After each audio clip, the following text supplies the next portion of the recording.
America is the richest nation in the world and in the history of the world. With just over 4% of the world's population, the United States economy produces nearly 25% of the world's wealth. Every single American state, even the smaller and less affluent, have larger economies than dozens of independent nations across the globe. Yet a sizable portion of Americans, including about 1 in 5 American children, live in officially defined poverty. What is the nature of poverty in America? What are its sources? And what can be done about it?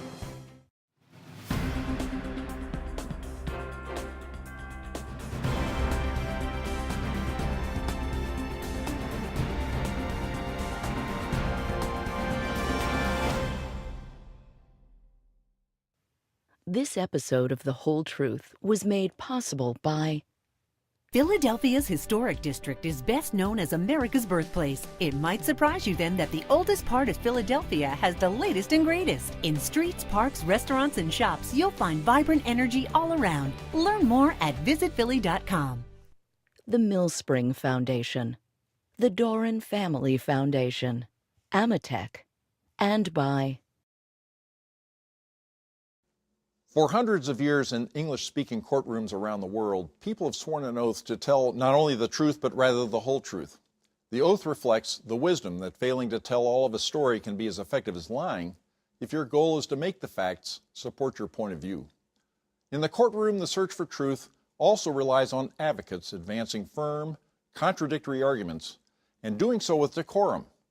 All of these apply to the court of public opinion, what John Stuart Mill called the marketplace of ideas. This series is a place in which the competing voices on the most important issues of our time are challenged and set into meaningful context so that viewers like you can decide for themselves the whole truth. What does it mean to be poor in the shadow of plenty? What does it mean to be poor in 21st century America? Are Americans poor in those straits because, for whatever reasons, they have failed to take advantage of the opportunities in our society to raise themselves up?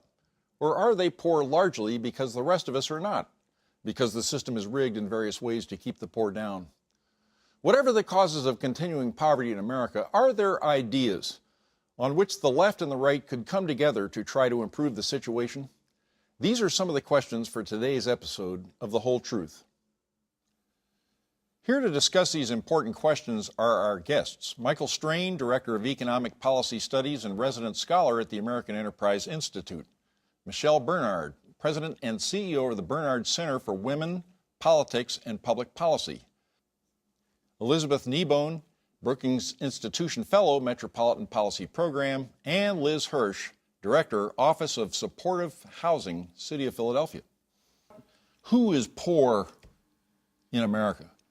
White, black, Hispanic, other newer immigrants, natural-born citizens, rural folks. The answer is probably all of these things.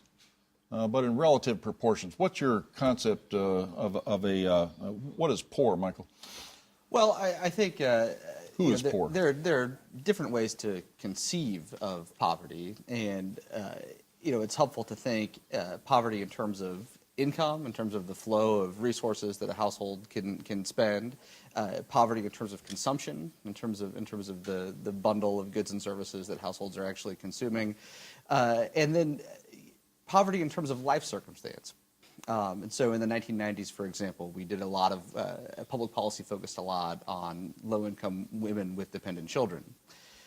Public policy is focused less on men without dependent children, and a lot of those men are not working, and a lot of those men are in poverty. And so thinking along all these lines, both in terms of what do we actually mean by poor? Are we talking about income? Are we talking about consumption?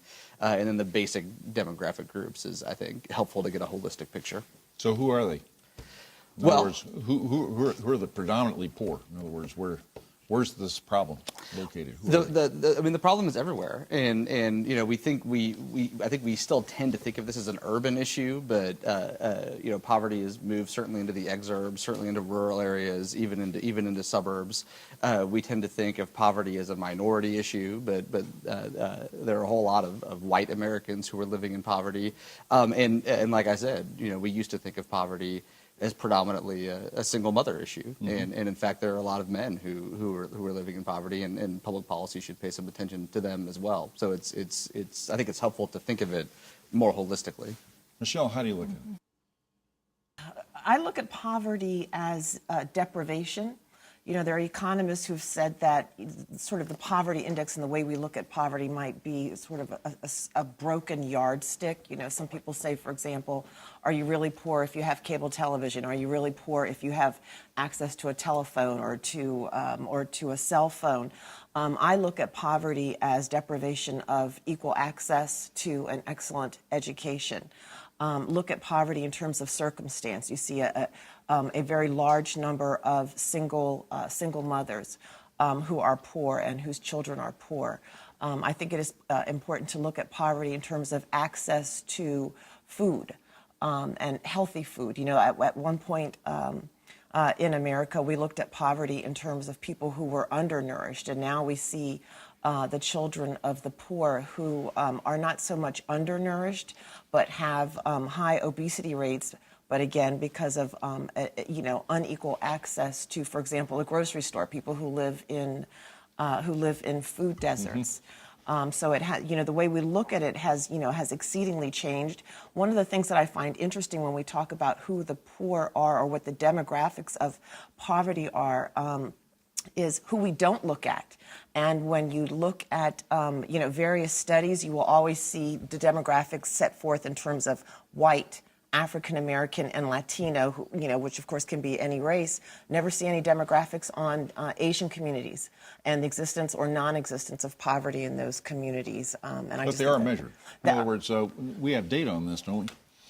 Sure. Yeah. Yeah. But Words, I think the point is accurate. You know, it doesn't come to mind. Right? Yeah, it does. It doesn't come to mind, and I think thinking of it as more of a holistic social problem that permeates all groups is more constructive. I think. Elizabeth, who's poor? Well, I think that's right, that this is taking the holistic look, and it's often a broader issue than we tend to, or popular perception would suggest. I think that was a very salient point about, we tend to think about poverty. If someone mentions the word poverty or who is poor, we think of inner city neighborhoods, think of homelessness, you think of minorities and people of color, single mothers.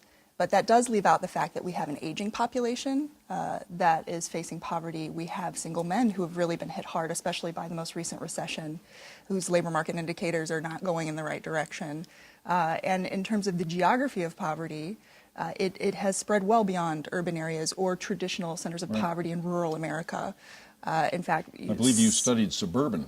That's right. Poverty. Now, what exactly is suburban poverty? It's something I think we're all brushing up against, but how would you define it? Well, I mean, we can use the same income measure, right? Say the official poverty line, which was roughly $24,000 for a family of 4 in 2014. By that measure, the suburbs in the United States and the 100 largest metro areas became home to not only the fastest growing poor population in the country, but the largest for the first time since 2000. That means there are now 3 million more poor in suburbs than in big cities. There are more poor in suburbs than in rural America. And that raises a lot of questions for policy and for practice as we think about anti-poverty approaches, because often the communities that have seen the most rapid spread of poverty in recent years are ones that are least equipped to deal with it, that have less infrastructure, from public transportation to safety net services. Diffuse. That's right. In other words, there's no central focus or no central distribution point for. And that can make it a very hidden problem, so it's hard to bring the resources that are needed in these communities. We think of poverty as simply not having enough money to provide for yourself and your family basic necessities, food, clothing, shelter. I think poverty is a ratio. It's, do you have enough money to buy what you need to buy or to provide for yourself? So suburban poverty, for example, if the cost of living is higher and you may be working poor and your wages are lower, you have an inadequate income. In real terms, for example, in our homeless population, the vast majority of people have zero income. So that is true abject poverty and the complete and total inability to feed oneself or house oneself with the amount of money that you're able to generate.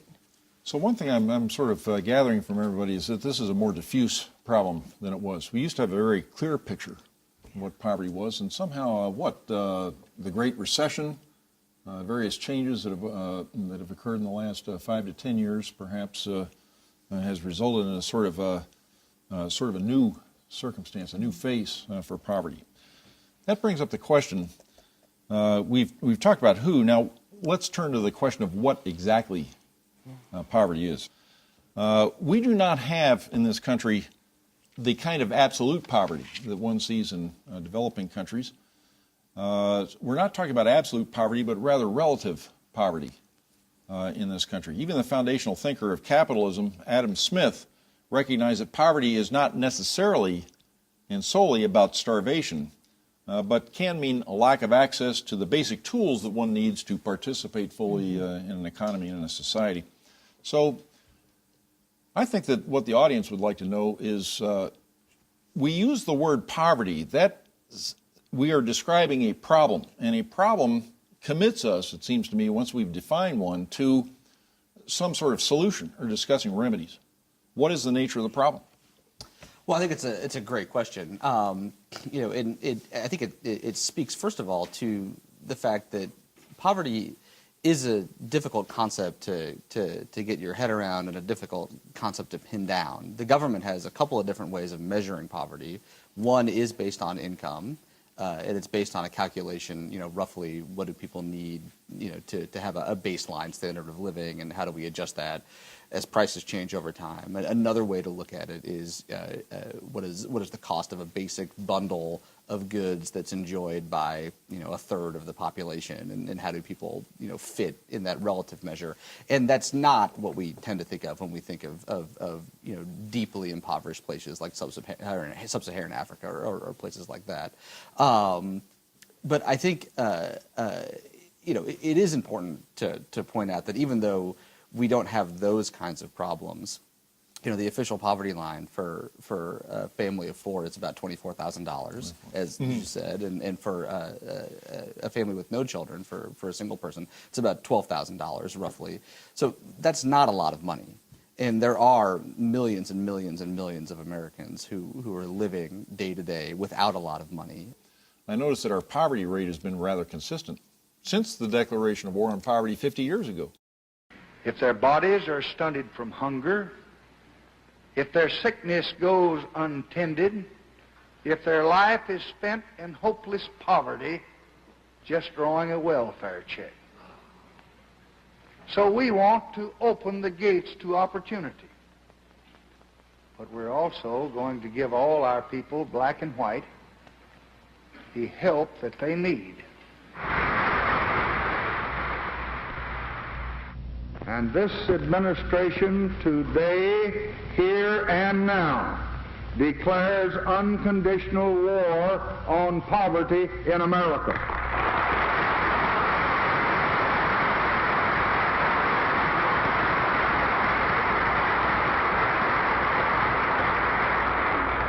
And I urge this Congress and all Americans to join with me in that effort. We're talking about a relative concept and a state of mind. To what extent is poverty a state of mind? In my experience of having worked in this about 35 years, I have not encountered voluntary poverty, with the possible exception of the Buddhist monks in northern India. I think poverty, by and large, is involuntary. I mean, let's be real, poverty sucks. It's just a really hard way to live. And so I think that the idea that people are choosing this lifestyle because of all of its wonderful benefits is simply a myth. And I think the extreme geographic segregation that we have, and economic segregation, means that many of us who have don't encounter people who don't have. Are there institutional mechanisms that are keeping people chained in poverty? Is this a matter of inequality of income? Is this racism? To what extent is it polarization in our politics and the inability to mobilize an effective public response to a problem like this. We're talking about nature, nurture, we're talking about collective and individual responsibility. Personal responsibility goes hand in hand with access to the tools that you need to sort of escape poverty. So I think one of the things that we need to do is just look at personal responsibility as a given. If you are someone who sits at home and doesn't try, then that's your problem. You know, that is not society's problem. That is not the government's problem. That is your problem. But I think as a nation, we really have a very significant moral responsibility to look at barriers. And one of the examples I want to give is that I have spent a great deal of time in low-income neighborhoods speaking to parents and asking them, what are your dreams for the future of your children? And I have never met a parent who lives in abject poverty who has said, I want my child to live just like I do. I want this to continue. Every person I have ever met has always said, I want my child to live a better life than I do. And the key to doing that is the ability to obtain an education. This is a problem because none of us feel right about living in a land of plenty with poor among us, people who are excluded in some way, who lack access and so forth. What is, I think that everybody would say that there would be a mix, but where is your emphasis right now? This is today in contemporary America. Where is your emphasis, Michael? Well, I think it is important not to dismiss personal responsibility. I think people do have a responsibility for their lives, especially when people have children. They have a responsibility to their children, and I think we need to be better at communicating that message and at affecting cultural expectations.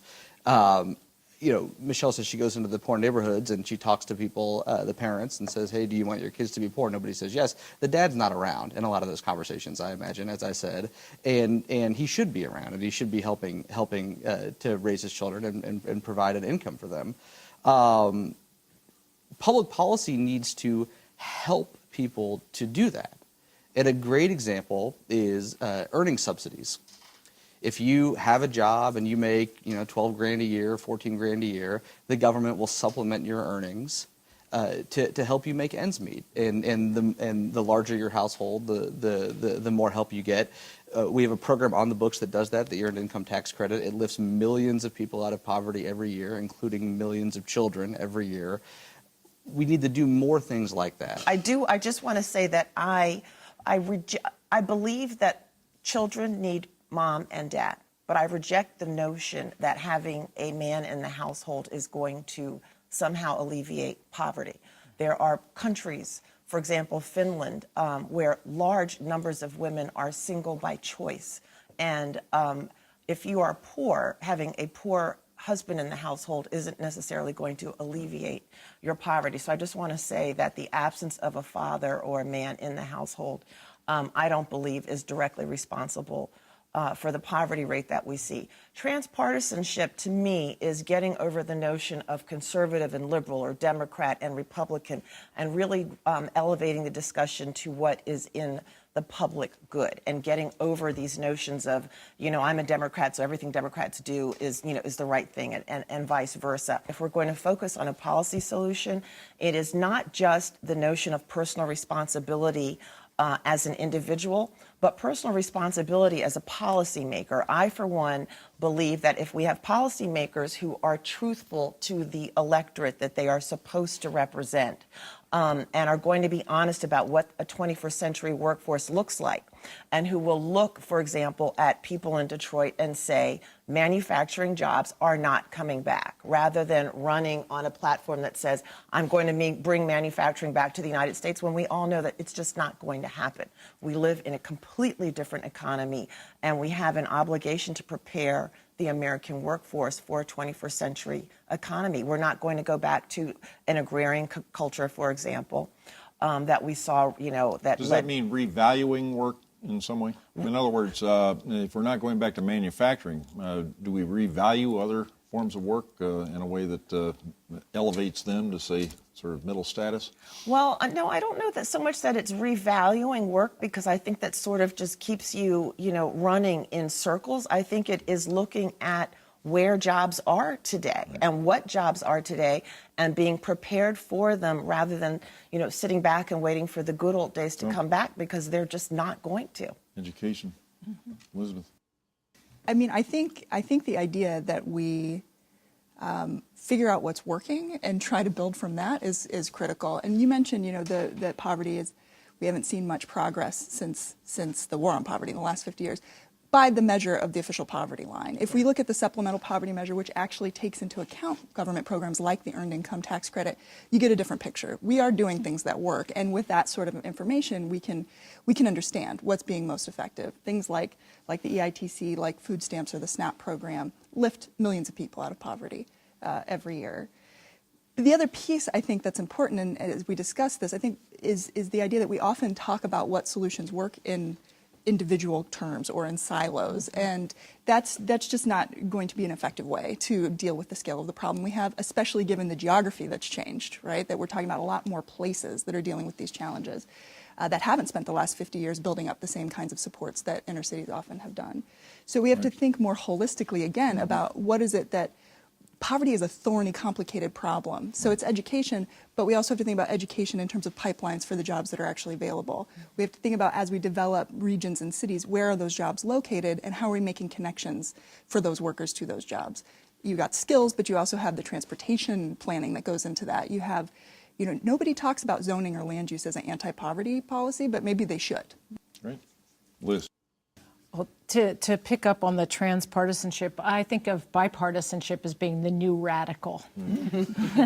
That we are very invested of the politics of divisiveness, and it's not productive. In Pennsylvania, just this past year, we established a state housing trust fund for $25 million a year to alleviate homelessness and help give people the opportunity to have a place to live and perhaps become homeowners. And it passed in our very divided General Assembly with Republican majorities in both House and Senate and a Democratic governor by a vote of 242 to 1.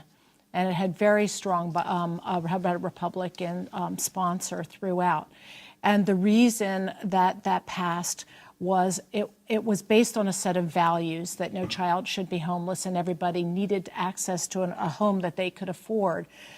So there were unifying values. But the other thing is that it was based on the assurance and the experience that the money would be well spent, that the promises would be delivered, that there would be accountability and transparency, that it would be used to help those who needed it most through a competitive and accountable process. And I think when we get caught in ideology, we sometimes lose track of the practicalities of the role of good government implementing good programs. And I go back also once again, to me, the antidote is to look at what works, the evidence and the data. Now, yes, there is a values proposition, but I do believe there are core American values where there is tremendous agreement. I think that everyone here on this panel is actually taking a rather pragmatic approach towards this. I think we're all interested in what works. What works changes. No one wants people to live in poverty in America. That's pretty clear from what everybody has said here, and I appreciate everybody's ideas, and I'm sure that we're going to continue this discussion in the future. I want to thank all of our guests for being with us and contributing to our conversation about this most important question facing America, poverty. It's a deeply held American precept that our country stands for equality of opportunity, for the chance of anyone born in any situation to make a decent life for him or herself and perhaps reach the highest levels of our society. Our country has never stood for, nor do any significant political players on today's scene call for, equality of conditions in which the distribution of wealth and income is more or less flat. All that said, when millions of American children do not always have enough to eat or have only bad choices, when some Americans of all ages drink contaminated water from crumbling urban public utility infrastructures, when life expectancy itself is significantly lower for the folks in the bottom quintile of the distribution of income, and that quintile is disproportionately of color, are we fulfilling our promise of equal opportunity? And then there is the phenomenon of the homeless. Many Americans, economically segregated in middle-class suburbs or geographically separated in small towns, don't see much of this phenomenon. But urban Americans see scenes on the streets of our big cities that can be as mortifying as if they were occurring in third world countries. So it seems to me the whole truth of the question of poverty in America is an urgent need to get beyond the fossilized rhetoric and prescriptions of both the right and the left. Neither higher taxes and more government services, nor reduced taxes and regulations will in themselves untangle the complicated web of social, demographic, and economic sources of the poverty which remains in our country. We need new thinking and new thinkers to dedicate themselves to the truly fulfilling promise of opportunity for all. I'm David Eisenhower, and I thank you again for being with us on The Whole Truth.